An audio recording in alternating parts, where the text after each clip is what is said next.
Dia orang yang sering istighfar, astagfirullah, astagfirullah, astagfirullah. Masya Allah, itu matanya akan dijaga oleh Allah. Begitu melihat yang tidak baik menurut Allah, dia akan palingkan. Astagfirullah, astagfirullah. Tangannya juga begitu, kakinya juga begitu. Dan hebatnya, ini yang paling mulia. Orang-orang yang sudah mendapatkan cinta Allah, ahli istighfar ini, ahli istighfar, kalau sudah mendapatkan cinta Allah subhanahu wa ta'ala, maka Masya Allah, kemuliaannya tanpa meminta pun doanya segera dikabulkan. Orang yang biasa istighfar itu diantara kemuliaannya, Allah akan cepat mengabulkan kebutuhannya tanpa dia harus memintanya. Butuh sesuatu, datang. Butuh sesuatu, datang. Padahal orang ini belum tentu minta. Ini pernah dipraktekkan oleh seorang tukang roti di zaman Imam Ahmad bin Hanbal. Pak, beliau pahami betul konsep ini. Kata Ibnul Qayyim Al-Jauziyah, beliau punya rumus ya, masa setelah Imam Ahmad sampai disebutkan rumusnya. Kalau Anda punya permohonan yang cukup banyak tapi waktunya singkat, kata beliau cukup perbanyak istighfar. Begitu Anda istighfari, itu sebelum dimintakan Allah bisa kabulkan kalau benar kebiasaan istighfar. Ya. Imam Ahmad itu pernah lewat, kemudian beliau datang ke Mesir. Di Mesir masuk masjid. Ya. Begitu masuk ke masjid, tiba-tiba petugas masjidnya langsung mengusir beliau. Ukhruj, katanya, keluar. Itu imam besar, Pak. Dikenal dia seantara jagat ya, cuma saking tawadhunya pakaiannya biasa-biasa. Seperti Syekh Yasin Al-Padangi, Bu. Ya, ibu atau bapak yang dari Padang itu ada ulama besar tuh. Ya, saya sampai hari ini masih kagum, saya terus pelajari. Sampai tadi saya nunggu di mobil tuh saya masih pelajari beliau itu. Ya, bagaimana santunnya, tawadhunya, pakaian macam-macamnya. Itu ahli sanad, Pak, sedunia itu. Sedunia, semuka bumi, ahli sanad itu. Ya, itu luar biasa, Masya Allah. Pakaian, tampilan sederhana, macam-macam. Jadi kalau Anda ke Mekah itu belum kenal pertama kali, mungkin nggak akan kenal kalau itu ulama besar tuh. Kadang-kadang orang tawaf beliau bawain air, zam-zam, setelah selesai dikasihin, duduk pakai sarung begini, pakai kaos. Tapi muridnya ada yang dari Mesir, ada yang dari Mekah, ada yang dari macam-macam, itu luar biasa. Ya. Nah, yang paling menarik, Imam Ahmad itu sederhana luar biasa. Ini nggak tahu, ukhruj, katanya, keluar. Imam Ahmad karena paham fikih, kata beliau, ana astarih qalilan, saya istirahat sebentar. La, barrah. Barrah itu sudah mulai kasar. Barrah. Kata Imam Ahmad, astari, da'ni astari. Enggak apa-apa, tolong perkenankan saya istirahat sebentar, saya capek, katanya. Rawah enta, rawah. Ya. Rawah itu sudah lebih kasar lagi dari kata roh. Maksudnya, tolong keluar dari sini sekalian dengan roh-rohnya. Rohnya pun jangan ada di sini, keluar. Itu kalau Anda ke Mekah misalnya kan, atau ke tempat di Arab, ada orang mengatakan rawah, anta rawah, itu tandanya lagi marah, Pak. Jangan senyum. Rawah. Itu musir, ya. Musir itu, suruh pergi. Kalau bisa rohnya pun jangan di situ, pergi, kata orang ini. Imam Ahmad keluar, kemudian di teras itu beliau juga sandaran, disuruh pergi lagi. Begitu keluar dari masjid, jalan beliau, singkatnya bertemu dengan makhbaz, tempat jualan roti. Ya, syar'i rati, menjual dengan syar'i, ya. Baik, dia setiap datang orang lewat melihat, Masya Allah, kalimatnya bagus sekali. Imam Ahmad lewat dipanggil, Syekh istirahat mana? Syekh, tolong istirahat di sini dulu, kelihatannya capek kan ya. Begitu bikin, perhatikan beda antara syar'i roti dengan syar'i roti. Yang ini setiap diaduk begini, astagfirullah, dibikin begini, astagfirullah, ini astagfirullah, selalu istighfar. Kata Imam Ahmad, ya Syekh, ma faidatu istighfarika? Apa faidahnya istighfar kamu itu? Imam Ahmad tahu, cuma ingin menguji ini. Apa manfaatnya, katanya. Perhatikan, wallahi demi Allah, katanya, tidak pernah saya membiasakan istighfar ini kecuali Allah selalu mengabulkan doa-doa saya. Selalu mengabulkan doa-doa saya. Cuman wallahi cuman satu aja yang belum terkabul sampai hari ini. Ya, mudah-mudahan Allah sebelum mengabulkannya sebelum saya wafat atau dia yang kembali pulang duluan. Apa itu, kata Imam Ahmad? Wallahi saya bermohon kepada Allah supaya bisa dipertemukan dengan Imam Ahmad bin Hanbal sebelum saya meninggal atau beliau yang meninggal duluan. Kata Imam Ahmad, Allahu Akbar, rupanya saya diperjalankan ke Mesir ini, masuk ke rumah Allah sampai diminta keluar sampai ke sini gara-gara istighfar kamu ini, katanya. Jadi bisa digerakkan gitu. Itu istighfar, Pak. Itu kemuliaannya luar biasa. Tapi tolong jangan lakukan itu kepada saya gitu. Anda bisa istighfar, Masya Allah. Makanya ahli surga itu, ahli surga yang biasa istighfar, surganya istimewa, bukan surga biasa. Itu ada di Quran surah ke-51 ayat 18. Lain, Pak, bonusnya itu lain. Ya. Dia ditempatkan di taman surga. Ya. Taman surga itu kemuliaannya beda dengan surga biasa. Kalau Anda insya Allah masuk surga, kalau di surga biasa itu yang melayani pelayan surga. namanya wildanun mukhalladun. Ya, kalau laki-laki dilayani oleh bidadari surga, kalau perempuan oleh pangeran-pangeran surga, cantik dan gantengnya tak terlukiskan. Kata Nabi, nggak usah dibayangkan, mala ainun ra'at wala udhunun sami'at wala khatara 'ala qalbi bashar. Nggak pernah kelihatan oleh pandangan kita, nggak pernah terdengar oleh telinga, bahkan dipikirkan pun nggak akan seperti itu. Itu masih kelas biasa. Tapi taman surga yang ngasih langsung semua Allah, tanpa perantara, kun fayakun ada, dan nggak perlu dibayangkan. Dan penghuni surga seperti ini, itu sebelum masuk ke surga pun sudah diperkenankan melihat Allah tanpa hijab. Ada di Quran surah 75 ayat 22 sampai 23, posisi paling kiri sebelah atas. Wujuhu yawma idzin nadhirah. Ada orang-orang yang masya Allah, saat dia dihisab itu wajahnya berbinar gembira. Ya, padahal belum masuk surga. Ya, ila rabbiha nadhirah, karena bisa melihat Allah tanpa hijab langsung seketika. Ya, nggak usah dibayangkan, nggak boleh. Tapi ada seketika. Masya Allah, apa yang terjadi? Quran surah 51 dari ayat 15-nya. Nanti ketemu di ayat 18. Innal muttaqina fi jannatin wa 'uyun. Sungguh ada sementara orang-orang takwa itu tempat tinggalnya di taman surga. Taman surga, masya Allah. Kalau di Firdaus ya taman surga Firdaus ya. Indahnya luar biasa. Ada karakteristik yang bisa anda bumikan tuh nilainya dalam kehidupan orang di bumi. Akhidina ma atahum rabbuhum. Ini syahidnya. Orang-orang ini itu akan langsung mengambil apapun di nikmat surganya, diberikan langsung oleh Allah. Gak ada perantara. Akhidina ma atahum rabbuhum. Apa amalannya? Ini yang harus Anda turunkan ke muka bumi. Innahum kanu qabla dzalika muhsinin. Saat di muka bumi, saat di dunia, itu orang-orang ini muhsin, berbuat ihsan. Ya, kalau Anda ingin jadi penghuni di sini, turunkan karakteristiknya, kemudian tuangkan dalam kehidupan di bumi, Anda kerjakan itu. Apa amalannya? Kanu qalila minal laili ma yahja'un. Amalan pertama, dia terbiasa sedikit tidurnya. Itu bahasa Quran. Sedikit tidurnya. Ini malam dia hidupkan dengan ibadah. Dia paham, ya, kalau malam itu lebih enak ibadahnya, akan lebih khusyuk. Quran surah 73 ayat yang ke-6, inna nasyi'atal laili asyaddu wat'a wa aqwamu qila. Bangun malam itu akan enak menyentuh pada jiwa, lebih khusyuk. Makanya maaf ya, setan malam dengan setan siang itu beda apa? Lain. Shift-shiftan dia. Setan siang tuh biasa, nggak usah terlalu banyak tenaganya, tiup dikit udah pada nggak sholat tuh. Ya. Setan malam tuh tidak, dia paham, gangguannya tuh minim, nggak ada kebisingan, TV berhenti semua, nggak ada siaran macam-macam. Jadi ketika orang ini ibadah, konsentrasi khusyuknya akan lebih tinggi dibandingkan dengan siang. Maka dari itu banyak terjadi keanehan. Kalau ibu nggak percaya silahkan. Siang bu ya, masya Allah, ya jangankan bangun, mau tidur aja susah. Tapi kalau malam, masya Allah, begitu Anda bangun di pertengahan jam setengah 2, jam 2 tuh ya, padahal alarm sudah disusun 3 kali tuh. Alarm pertama mematikan alarm kedua, alarm kedua matikan alarm ketiga, alarm ketiga baru siap-siap. Kata Nabi itu setan membuat berat kepala tuh, susah. Dan terjadi sesuatu yang tidak Anda bayangkan sebelumnya. Itu kan tiap hari bolak-balik tuh, kamar mandi, meja makan, dapur, biasa aja siang. Kok malam-malam jadi berubah? Awas lo ya. Kemarin sih enggak, tapi malam ini di meja makan tuh putih, rambutnya itu panjang, dan nungguin kamu di situ. Jadi nggak jadi. Itu terjadi situasi itu. Ada kenikmatan gitu kan? Ya.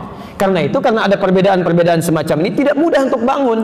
Tapi orang ahli surga tidak. Amalan-amalan seperti ini itu lain. Perhatikan ahli taman surga itu qalilan minal laili ma yahjaun. Dia atur tuh tidurnya lebih cepat. Ba'da isya dia nggak ada keperluan langsung istirahat. Sedikit tidurnya malam dia hidupkan, sholat, masya Allah. Ayo, itu bahasa Quran, sedikit tidur. Kalau Anda tambahkan bermasalah. Di rumus fikih itu Anda tambah jadi berkurang. Sedikit tidur taman surga, sedikit tidur, maaf di tamannya aja enggak. Silahkan cek. Jadi dalam agama itu kalau sudah pas gak usah ditambah-tambah. Subuh 2 rakaat. Saya pengen yang paling sempurna, ikuti sunnah Nabi. Saya merasa banyak kurang sholatnya, besok saya 3 rakaat. Salah. Jadi kalau sudah ada pas, gak usah ditambah, gak usah dikurangi. Menambah sesuatu itu mengurangi kemuliaannya. Selesai. Ya. Yang paling menarik, habis tahajud. Kalau Anda cuma tahajud aja, belum bisa masuk taman surga. Amalan selanjutnya ayat ke-18-nya. Wabil ashari hum yastaghfirun. Ini poinnya. Jadi dia tahajud di sepertiga malam, menjelang subuh, belum subuh Pak. Ashar itu waktu menjelang subuh singkat. Ya, paling 15 menit lah, 10-15 menit sebelum subuh. Dia duduk istighfar. Istighfar. Bahkan ada hadis qudsi di situ. Hadis qudsi. Diriwayatkan orang pertama yang menerima dari Nabi, 31 orang sahabat senior. Hampir semua meriwayatkan. Ya, Abu Bakar As-Siddiq radhiyallahu taala anhu, Umar bin Khattab, Utsman bin Affan, Ali bin Abi Thalib, sampai Sayyidah Aisyah radhiyallahu taala anha. Itu menerima semua dari Nabi. Yanzilu Rabbuna tabaraka wa ta'ala, Allah subhanahu wa ta'ala akan membentangkan rahmatnya, ya, fi thuluthil akhir minal lail, di setiap sepertiga malam yang terakhir. Kemudian menyampaikan, faqala, Allah menyampaikan pada hambanya, ya ibadi, hai hambaku, siapa yang meminta kepadaku akan aku kabulkan, siapa yang memohon aku akan berikan, dan man istaghfara liya ghafartu lahu, siapa yang istighfar aku akan ampuni dosanya. Rumus cepatnya, alhamdulillah, ketika Anda banyak istighfar, itu yang dua pertama akan diberikan tanpa Anda minta, seketika diberikan. Makanya ahli taman surga itu, Masya Allah, begitu selesai tahajud, dia nunggu fajar, astagfirullah, astagfirullah, astagfirullah, ingat-ingat dosanya itu. Kalau nggak percaya silahkan Pak ya, nanti malam Anda tahajud, setelah itu menjelang subuh misalnya, Anda biasakan istighfar, terus dengan hati yang bersih, yang enak, itu selain dosa keluar, itu tidak menutup kemungkinan air mata bisa ngalir. Tapi sambil diingat, apa dosa-dosa yang Anda lakukan? Mungkin pernah berkata kasar pada orang tua, pernah membuat pasangan hidup kecewa, sombong terhadap orang-orang sekitaran. Ingat-ingat itu. Itu demi Allah saya katakan, nikmatnya luar biasa. Ini. Dan dosa gugur. Dosa gugur. Ya, jelas di sini? Baik, saya sebentar saya cukupkan dulu sampai sini. Untuk bagian pertama itu masih yang ringan-ringan. Kalau dosisnya, maaf, atau kadar penyakitnya masih kecil-kecil, masih suka pada nikmat orang lain, kan? Masih belum qanaah dengan nikmat sendiri, ya, masih belum puas dengan nikmat sendiri, masih mengharap punya orang, walaupun belum mencela, itu yang kecil-kecil gugur dengan istighfar. Tapi kalau sudah membuat yang jelek-jelek, itu nggak akan hilang dengan istighfar. Masih ada tahap kedua. Ya. Saya mau ngecek sebentar nih, ya, untuk memastikan kita benar atau tidak. Apa lawan dari hidup? Mati. Baik. Kalau tertawa? Kalau siang? Malam. Kaya? Miskin. Baik ya. Sekarang kita cek ya. Quran surah 53 Najm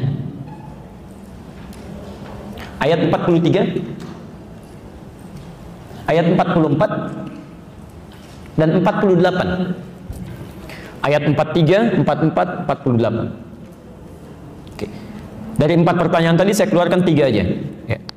Apa lawan tadi yang Anda jawab? Lawan kehidupan apa? Kematian. Baik. Wa annahu huwa amata wa ahya. Dialah Allah yang mematikan dan menghidupkan. Jawaban Anda benar. Ayat 44-nya, wa annahu huwa adhaka wa abka. Dialah Allah yang telah menjadikan orang bisa tertawa dan juga bisa menangis. Jadi lawan tertawa apa? Anda benar. Baik.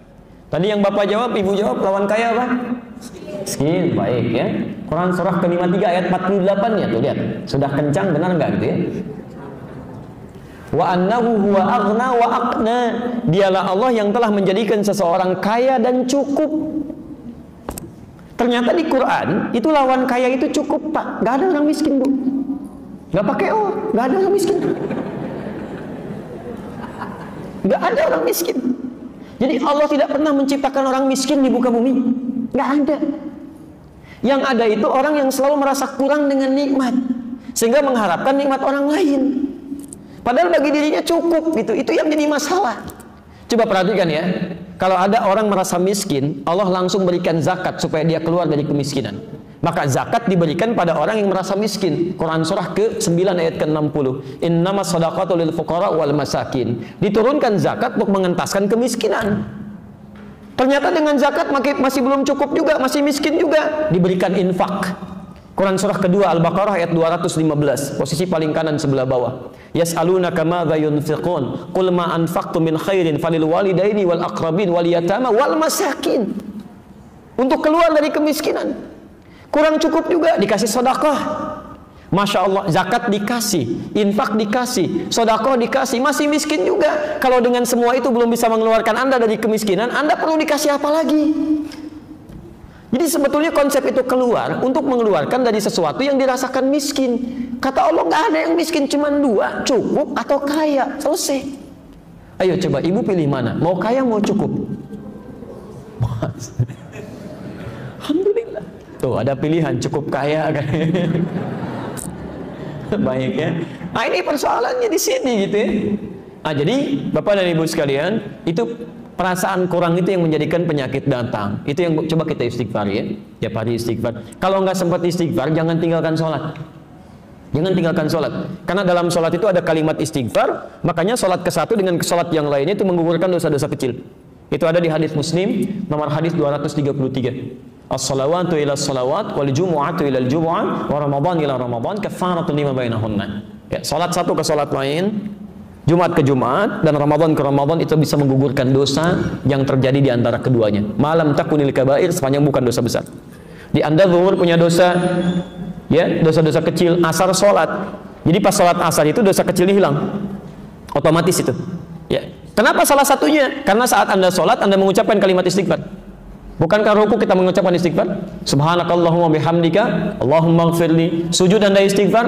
Kalau Anda baca subhana rabbiyal a'la, bukankah duduk di antara dua sujud bahasa istighfar?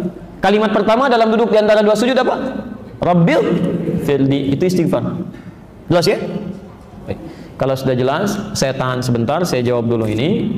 Kalau sekiranya dianggap cukup, kita belum bawa obat yang maaf, kadar penyakitnya cukup berat ya, yang mikirin orang gitu kan, Masya Allah, terus yang macam-macam lah, pokoknya hidupnya nggak tenang ya. Yang awas, yang paling berbahaya itu dalam urusan ibadah, nanti saya bahas lebih jauh lagi. Itu kata Quran, ada orang-orang yang dia merasa berbuat baik, sebetulnya banyak salahnya, dan itu penyakitnya lebih dahsyat ya. Saya jawab dulu ini ya. Mau tanya Pak Ustadz, boleh? Enggak. Oh ya. Boleh nggak jika nggak sholat malam tahajud tapi ikut sholat berjamaah subuh di masjid? Ya, bukankah pahalanya seperti sholat malam sepanjang malam? Masya Allah, luar biasa ya. Hitung-hitung pahala seperti, wah, hitung-hitungannya pintar itu ya. Nanti kalau semua seperti ini, nggak ada yang haji dan umrah, karena sholat syuruk itu senilai haji dan umrah. Kosong itu Ka'bahnya dari orang Indonesia, Masya Allah. Ya, itu luar biasa. Baik. Kalau cuma mengukur pahala, memang betul sholat subuh berjamaah itu pahalanya juga tinggi. Ya, orang yang sholat subuh berjamaah di masjid dia tunaikan, bukan cuma mendapatkan seperti ini, bahkan lebih daripada dunia dan seisinya, baru sholat sunnahnya saja. Ya, misalnya di hadis Muslim yang semacam ini, di hadis Muslim hadis 724 sampai 729, dimulai dari sholat sunnahnya dulu. Raka'atul fajri khairun minad dunya wa ma fiha. 2 rakaat sebelum fajar itu berapa pahalanya? Tuh, sudah salah lagi. Bukan dunia dan seisinya, lebih baik. Kalau lebih itu berarti lebih, bukan pas.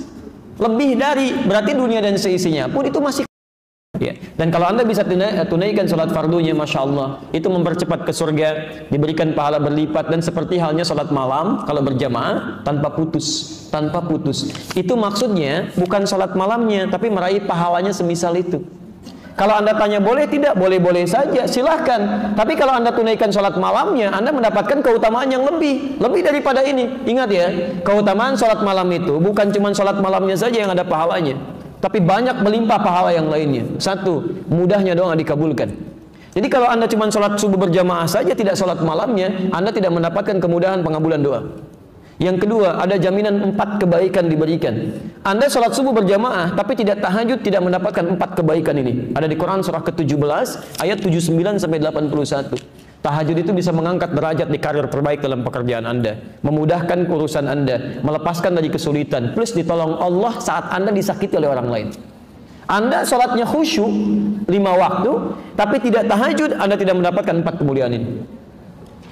Yang selanjutnya, ahli tahajud itu ahli taman surga. Anda khusyuk sholat fardunya, Anda tidak tahajud, Anda nggak akan masuk ke taman surga.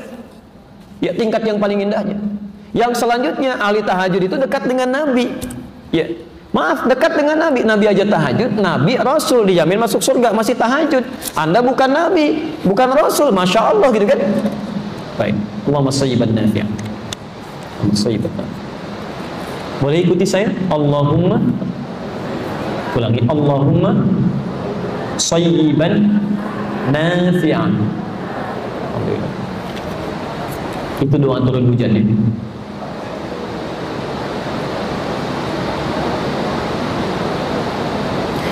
Saya pernah baca di Bulughul Maram bahwa sholat dapat dijamak bila sudah 3,5, bukan fasa tapi farsakh. Farsakh itu hitungan jarak ya, hitungan jarak dalam bahasa Arab. Bukan 6 kilo. Dari mana dapatnya 6 kilo ini? 3 farsakh itu bukan 6 kilo, 80 kilometer. Ya, 80 kilometer. Ya. Karena satu farsakhnya saja itu kisaran 27,5 kilo, satu farsakh. Jadi kalau 3 farsah berapa? Ya itu kisaran 80 kilo, 80 sampai 82 kilometer ya. Apakah bisa dilakukan? Betul, tapi hati-hati. Cara membaca hadis itu bukan seperti membaca terjemahan begitu, maknanya begitu, tidak. Ada maknanya.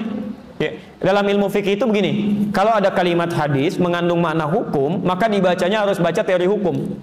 Harus menggunakan teori hukum. Ya, dalam bahasa Indonesia saja kalimat hukum beda dengan kalimat biasa. Lain, apalagi dalam hadis. Nah, kalimat hukum ini mengandung ilat itu sebab hukumnya. Ya, sekarang begini, kalau Anda baca misalnya kalimat standarnya, perjalanan 3 farsah sekitar 80 km misalnya, itu membolehkan sholat di jamaah. Tapi dalam ilat, sebab hukum dalam fikih, Anda mesti lihat yang ditempuh oleh Nabi dalam jarak 80 km per jam itu perjalanan seperti apa? Apa persamaannya? Pakai kemudian hukum kias, dianalogikan dengan kita sekarang. Kita coba persepsikan dengan keadaan yang sama. Maaf, kalau zaman Nabi ada kendaraannya apa? Unta. Baik. Pernah naik unta, Pak? Belum. Baik. Unta itu berapa sih kecepatannya? Baik, 30 km per jam. 60 paling cepat kilometer per jam. Itu kalau lagi senang. Unta tuh. Tapi unta itu hewan yang unik, Bu. Gimana moodnya aja tuh. Itu gimana moodnya itu. Makanya disebutkan di Quran punya keistimewaan khusus. Itu saya saat mengajar di Tripoli, ngajar tafsir, itu saya bawa anak-anak kita itu belajar langsung ke kebun binatang, Pak. Kita belajar praktikal. Jadi keluarkan, dibagi kelompok, membagi hewan-hewan yang ada di Quran. Itu unik. Saya pernah praktikkan di Indonesia. Kita ajak ke kebun binatang. Ya ada yang ikut juga seperti bapak, ibu, anak-anaknya. Kita kasih kelompok. Satu kelompok unta. Kedua ada kelompok kera. Ada pokoknya semua hewan yang ada di Quran. Misal kenapa orang Yahudi dikutuk menjadi kera. Jadi diberi tugas tuh.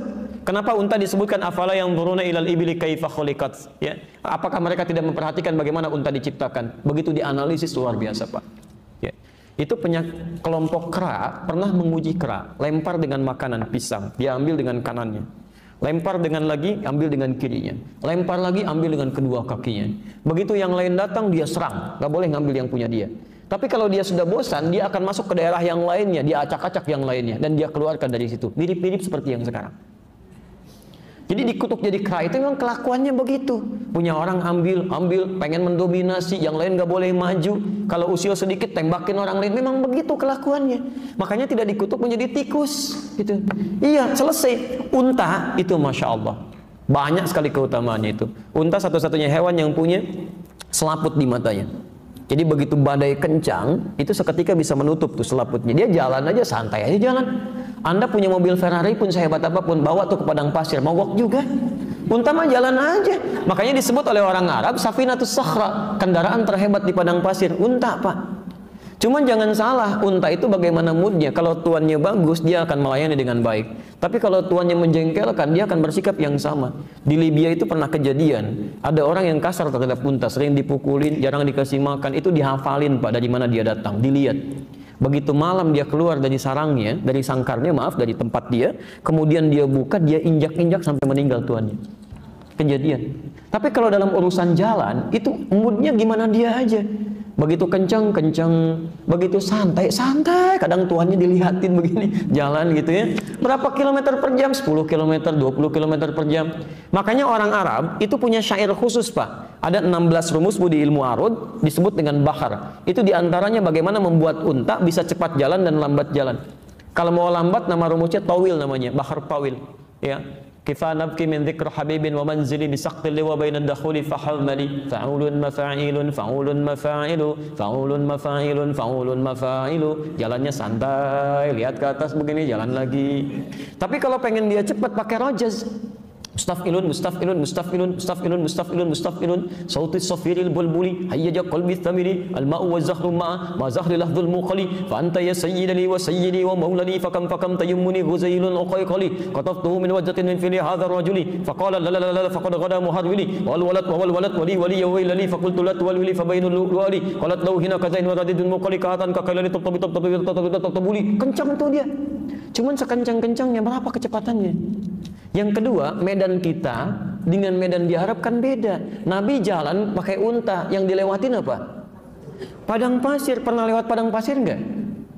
Apalagi kalau ada angin, ada badai macam-macam, ya, belum hewan-hewan di sekitarnya. Nah, ini yang disebut dengan illat. Illat ini bukan cuma masafah, bukan cuma jarak, tapi ada masyaqqah, kadar kesulitan di perjalanan. Di Arab itu kalau sudah 80 km per jam dulu, itu pasti sudah terasa berat di jalannya. Berat di jalan. Apalagi kalau nggak ada unta, berarti jalan kaki. Nah, ini yang diambil hukumnya ke kita sekarang. Kalau ada perjalanan 80 km, apakah mesti dijama? Belum tentu. Kalau perjalanan ditempuh dengan keadaan nyaman, bahkan belum menghadirkan waktu sholat biasa.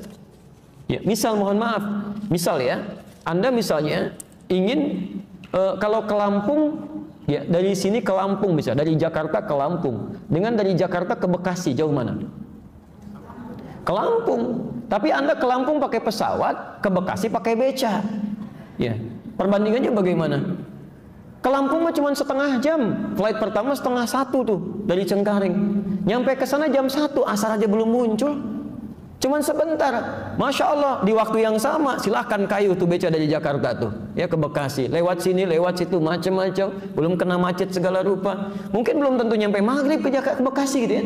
Nah, di dalam situasi itu nanti berlaku hukum. Jelas ya? Itu disebut dengan illat. Makanya ketika jamak dan qasar muncul, illatnya bukan cuma perjalanan, ada illat lain. Khauf, ada khawatir, ada masalah. Quran surah keempat ayat 101. Posisi paling kiri sebelah bawah di pojok.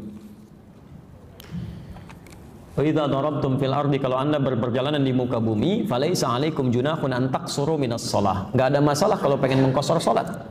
Jangankan jamak, qasar boleh. Cuman kapan itu dilakukan? In khiftum ayyaftinakumul ladzina kafaru. Jika khawatir ada gangguan di perjalanan seperti orang kafir mengganggu. Ya. Jadi illat hukumnya gangguan yang menghambat waktu sholat dilakukan dengan nyaman. Jadi maaf, tanpa perjalanan pun Bu ya, Ibu tidak melakukan perjalanan. Tapi misalnya Anda punya profesi yang menentukan maslahat bagi umat, yang kalaupun nggak di jalan itu akan berdampak pada maslahat. Ya, dokter ingin melakukan tindakan, dimulainya jam 1, diprediksi itu tindakan sampai maghrib Bu, Pak, sampai maghrib. Kan tidak mungkin kemudian ditinggalkan pasien kan? Begitu adzan asar muncul, diobservasi, dilihat siap semuanya, siap, ayo kita mulai lakukan pembedahan. Begitu dibuka tuh, dilihat jantungnya, jantung bagaimana posisinya, adzan asar muncul, Allahu Akbar, Allahu Akbar. Maaf Mas ya, saya mau sholat dulu, nanti saya balik lagi. Wah, bisa sekarat itu pasien. Jadi Anda boleh lakukan, silakan jamaah di awal, kemudian setelah itu sampai maghrib, Anda bisa tunaikan maghribnya. Jelas di sini ya? Kecuali kalau perjalanan yang jaraknya merubah zona waktu. Walaupun perjalanan nyaman, tetap di situ memperbolehkan jamak dan qasar. Anda ke Amerika, perjalanan cukup jauh, baru berangkat sedikit sudah gelap, padahal berangkatnya pagi gitu kan. Yang seperti itu sudah merubah zona waktu, maka dalam keadaan demikian itu boleh menjamak. Walaupun di pesawat nyaman, tenang. Itu penting saya sampaikan. Karena dulu ada salah seorang presiden Indonesia, salah seorang presiden di Indonesia, saya pernah amati dulu ya, tapi saya nggak usah nyebut nama ya, nggak usah nyebut nama. Cuman sebelum era Pak Jokowi, itu pernah melakukan, pernah melakukan perjalanan, itu konferensi pers waktu Ramadan. Ya, kami alhamdulillah telah melakukan puasa singkat ya, puasa singkat. Jadi sedang jalan jauh, tiba-tiba di satu negara buka, karena di sana sudah masuk maghrib. Terus lewat lagi negara, Masya Allah sudah subuh kan, pagi puasa lagi, jalan enak banget, paling cuma berapa jam. Kalau begitu orang kaya putar-putar dunia aja tuh ya, paling 10 hari udah beres tuh, 30 hari puasa gitu. Nah, jadi nggak bisa yang seperti itu. Tetap yang seperti itu mesti dilakukan qadha untuk puasanya, dan dia boleh rukhsah untuk berbuka, sama hukumnya dengan puasanya. Masih ada waktu? Mohon izin 5 menit lagi ya, nah, saya harus siapkan untuk yang selanjutnya. Apakah penyakit fisik itu diakibatkan dari dosa yang pernah kita perbuat? Bisa iya, bisa tidak. Bisa iya, bisa tidak. Ya. Saya mulai dari yang tidak dulu. Maaf, Nabi Ayub misalnya. Kenal Nabi Ayub Bu? Gimana kenalnya? Masya Allah. Suka agak bingung ya kadang-kadang. Udah semakin sore. Baik, Nabi Ayub itu punya dosa apa? Nabi, Rasul, ibadahnya rajin, dekat dengan Allah, diuji dengan penyakit, sakit. Jadi jangan disimpulkan setiap penyakit itu pasti punya dosa, belum tentu. Ya, tapi diuji dengan penyakit dan beliau sabar. Ya, kadang-kadang di antara penyakit itu ujian untuk meningkatkan ketaatan kita kepada Allah. Ini orang rajin ke masjid nih, diuji coba, kasih sakit kakinya, masih ke masjid nggak? Masya Allah. Dan tidak sedikit orang masih berangkat gitu, itu ujian. Tampilkan, sepanjang masih ada, saya lakukan. Abdullah bin Abi Umi Maktum itu matanya nggak bisa lihat Pak, buta. Jarak rumah sekitar 500 meter lah dari masjid, ya sampai 1 kilo. Minta izin ke Nabi, ya Rasulullah, saya nggak punya penuntun, subuhnya agak susah, boleh nggak saya di rumah? Kata Nabi, atas ma'al adzan, kamu dengar adzan? Bala, iya. Madum tatas ma'al adzan fa'adhiya fil masjid. Selama dengar adzan, tunaikan di masjid. Beliau berusaha. Dia tidak harus penyakit fisik itu selalu berkorelasi dengan dosa yang dilakukan, belum tentu. Tapi ada juga memang penyakit-penyakit fisik yang datang karena pengaruh-pengaruh dosa. Ada. Ya nggak usah banyak tafsir deh. Orang yang banyak dosa itu pasti berpengaruh pada keadaan fisiknya. Nggak percaya silahkan keluar dari sini ya, pakai sepatu orang lain. Jangan sepatu bapak, pakai aja sepatu orang. Itu pasti di tengah jalan Anda banyak pikiran itu, nggak akan tenang. Nggak akan tenang begitu dipakai sudah gelisah, tengok kanan, tengok kiri gitu kan. Udah nggak